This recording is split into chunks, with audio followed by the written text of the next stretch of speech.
دا ليله القدر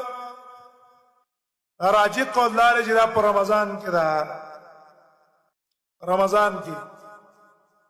عبد الله ابن مسعود نا قول نقل له هغه چې دا په ټول کال کې دا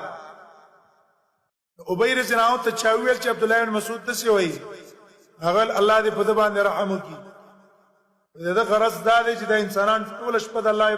ټول کال د الله عبادت وکړي صرف ته پته ولګي چې اخرنو شپو کې اوس منځو کا ټول کال مکوا په دې وجه هغه دا ویلي دي یعنی هغه ته پته راځي دا په رمضان کې دا او په لس ورځو کې دا همې د رمضان اخرنو لس ورځو کې ليله القدر راځي په دې ليله القدر کې د بعض علما قول دا ده دا تاک شپه او جوب شپه نه ده د لسو کې کله تاک راشي کله جوب کې راشي ابن تیمیه رحم الله دا قول له استدلال د حدیث نه کړه رسول الله صلی الله علیه وسلم فرمایلی والتمسوها في العشر الاواخر في ساعه تبقى في تاسعه تبقى في سابعه تبقى في خامسه تبقى تاسو دا په اخرنو لشکو کې ولټوي کومه کې ولټوي نه ورځې پکې پاتې شي ورځې پکې پاتې شي ورځې پکې پاتې شي نو کمیاشت دیر شتوا بیا چې نه پاتې شي ټیک ته تاک کې رااله او چې میاشت نه شتوي بیا چې داغې نه غلره کې وته لري کې وته لري کې دا پوښتنه شپه باندې رااله چوپ رااله دې د وجنا موږ بدانه کوو موږ زدا تاک تاک عبادت به کو دا چوپ په کې په قلار شو هیڅ پته نه لګي دا شپه په دې چوپ کې راغلي الله سورجو کې ټول کول پکار دي دې استدلال کړه رسول الله صلی الله علیه وسلم حدیثونه خودري چې لاسو کې حدیثونه کې دي چې دا په اخرنو و ورځ چې پاتې شي درشتم نه خوا پای کې راغلي او بعض روایتونه کې دا وشتمه خودلې دغه وجنه د بای صحابه دا غيو کلک عزم دا او قسم به په دې باندې کو چې وشتمه شپه د ليله القدر ده ابي ابن كعب رضی الله عنه په پاګه قسم کو او دلیل به په علامین ولو چې رسول الله صلی الله علیه وسلم القدر کوم علامه خودلې و هغه په وشتمه شپه باندې هغه معلومه کړې و رسول الله صلی الله علیه وسلم ویل باران به وشي او زب شپه زب سجده کوم په خټه ځکه جمعات سفرو باران بچو چو لاندې بچڅېدو دی بلون شو رسول الله صلی الله علیه وسلم اخر مرګه پوری دا ژوندۍ و رسول الله صلی الله علیه وسلم په وشتمه شپه باندې باران وشو نبی سمې ما به سجده لګولې په خټو کې په وشتمه شپه باندې باران وشو سار موږ رسول الله صلی الله علیه وسلم ولیدلو سجده لګولې په تندې باندې خټه وا دا غیر وجنه به دا قسم به کو عبد الله ابن عباس په ویل چې دا وشتمه ده وشتمه یوزل عبد الله ابن عباس و عمر ابن الخطاب رضی الله عنه نور صحابه دي عمر عبد الله ابن عباس نه تفوس کو ليله القدر مبارکي ابي ویلا له قلب عقول لسان سؤول دلته چې اوزل الله ور کړی چې خبره باندې پويږي او دا څه جواب ده تفوسم کې څوک ته تفوسو کې جواب ولور کوي تفوسو کو ليله القدر کوم شپه ده او الله وشتم شپه ده په دلیل تاسو څه ده اول ما سره دلیل ده اکثر وہ قرآن کی ذکر کی سبع سماوات ومن الارض مثلهن وزم کی ثواب کی وہ گردشا سعی بین صفا مروه کی وہ بدا هغه په جوړیږي تیریږي په دې وجه باندې دا ليله القدر مجتمع ده به موي ليله القدر کوم آیات چې ده بینه ان انزلناه في ليله القدر. دې کې چې دا کوم آیات الله ذکر کړه تنزل الملائکه والروح فيها باذن ربهم، دا کلمات چې د ټول سورۃ کې وګوري دا وشتمه کلمه ده. دې کې ملائکه رال په وشتمه دې نه اجتهاد کوم چې دا وشتمه ده. دا د صحابه او رائے او اکثر بیا غي طرف ته قول وکاو، چا درشتمه ویلې دا چا وشتمه ویلې، لیکن په دې کې راجح قول دا د تطبیق د دې حدیثونو په منځ کې ہے دا ليله القدر بدلیږي را بدلیږي. کله یو شپه په یو وشتمه باندې، بل شپه بل کال یا په یو وشتمه راشي یا په درشتمه راشي. اکثر په تاکو کې کله کله په جوب کې راشي د اجتهاد په بنا، په دې تاکو کې بدلیږي را بدلیږي په یو ټیم باندې نه. دې د وجه موږ تاسو غفلت اختیار نه کوو، لکه موږ تاسو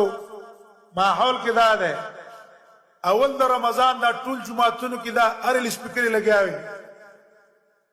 او بس شور و شورا لسمنا اخوا خیر تعالی پاس زر زر تراویح کې ځان ته اخلاص کی بازارون تراوزی نه دا خرنه شپه په عبادت باندې ورونول پکار دي، مخکې لګو وسې ډېرول پکار دي. دا شپې سره په عبادت باندې آبادی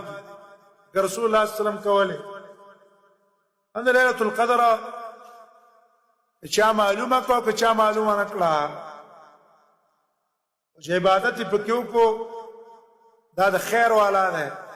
او کم انسان نه چې د شپه په غفلت باندې وتله رسول الله صلی الله علیه وسلم فرمایي د دې نه هغه انسان محروم دی چې پوره محروم دی د خیره. لیکن حدیثونو کې بعضی علامات تغیر راغلي. یو علامه رسول الله صلی الله علیه وسلم دا خودلې ده د ليله القدر شپه چې کومه طلقه لا بارد اخنیم پکې ډېر نه ګرمیم پکې نه. بل روایت کې دی رڼا والای رڼا پکې او نور بل راځي علامه کله نور راخیږي سار ټیم کې داغه شعاع الوجه نه دا سیله کې د تص پشان او ډیر تپش او ګرمایش هم پای کې نه. دغه علامات دي رسول الله صلی الله علیه وسلم خو دې چا معلومه کړي ډیره خدا که معلومه نه کړي هم اصل مقصود عبادت ته د الله. ودې کې ليله القدر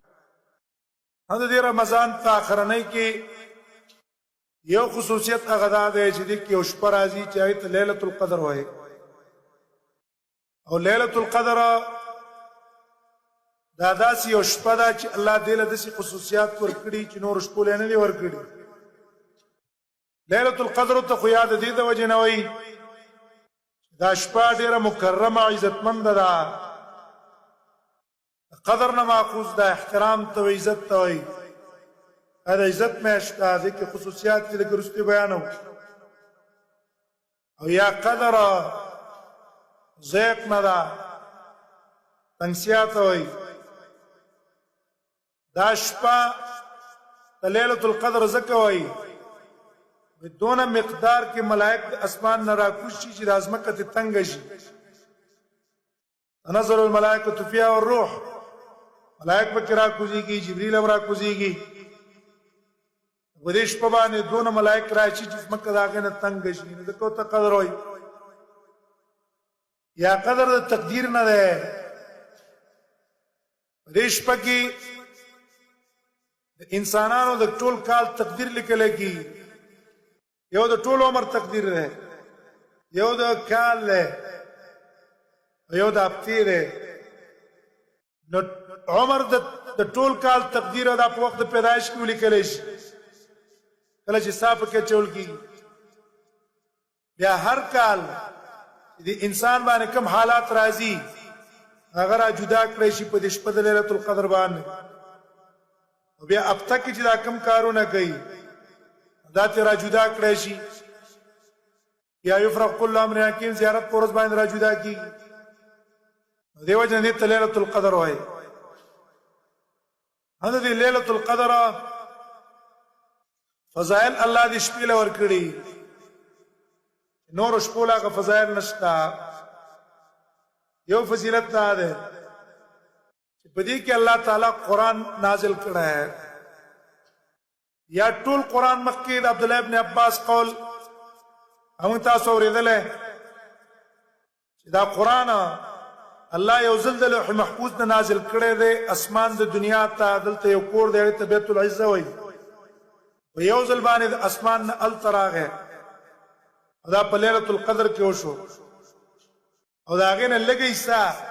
په دقه لیلة القدر کې رسول الله صلی الله علیه وسلم ته راغله اقرأ باسم ربک الذي خلق خلق الانسان من علق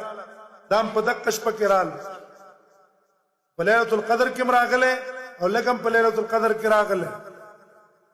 او یا لیلة القدر کې دی نزول شروع شوی دی دا عظمت ته د شپې لیلة مبارکه متویلی شوی لیلة القدر متویلی شوی دویم فضیلت د شپې دا ده په دې شپه کې بے انتہائی تعداد ملائک را کوزی کی دنیا تا تنزل الملائکۃ فیہا والروح روح جبریل علیہ السلام دے عام ملائک دیدارہ کوزی کی مومنانو ته دعاګانې کوي څوک چې په عبادت کې لګي آئی دریم خصوصیت د شپې دا ده په دې شپه کې شیطان فساد نشي کولی سلام هي حتى مطلع الفجر دې معنی قتاده او نور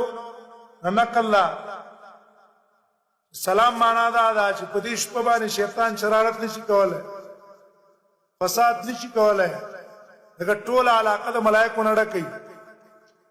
دې په دې شپه باندې شیطان فساد شرارت کولی نشي ډېر د سلامتیا شپه ده او بل غټ خصوصیت په دې شپه کې دا ده رسول الله صلی الله علیه وسلم فرمایي من قام ليلة القدر ایمانا واحتسابا غفر له ما تقدم من ذنبه دې شپه کې چا د الله عبادت وکړو ثواب یې ګڼلو اجر او ثواب غفر له ما تقدم من ذنبه مخکینه ټول ګناهونه به الله معاف کړي دا په دې شپه کې دا خصوصیت په نورو شپو کې نشته او بل خصوصیت د دې شپې دا ده د ټول کال تقدیر په دې شپه کې کیږي فيها يفرق كل امر حکیم دې کې د ټول کال تقدیر په دې شپه لیکل کیږي دا انسان ما سکال سکی کله بمری پلانکی ورځ بمری پلانکی ټیم بمری کال بسر ته رسي کم کارونه وکي کم باندې کوي دا غټ تقدیر نه په دې شپه باندې دا کوټه د کال تقدیر را جدا شي د ليله القدر کې دا کیږي ان ليله القدر چا معلومه کو چا معلومه نکړه چې عبادت په کېو کو دا د خیر والا ده او کم انسان نه چې د شپه په غفلت باندې اوتله رسول الله صلی الله علیه وسلم فرمایي د دې نه هغه انسان محروم دی چې پوره محروم دی د خیره لیکن حدیثونو کې بعضی علامات تغیر راغلي یو علامه رسول الله صلی الله علیه وسلم دا خودلې ده د ليله القدر شپه چې کومه طلقه لا بارد یخنیم پکې ډېر نه ګرمیم پکې نه بل روایت کې دي رڼا والای رڼا پکې او نور بل راځي علامه کله نور راخیږي سار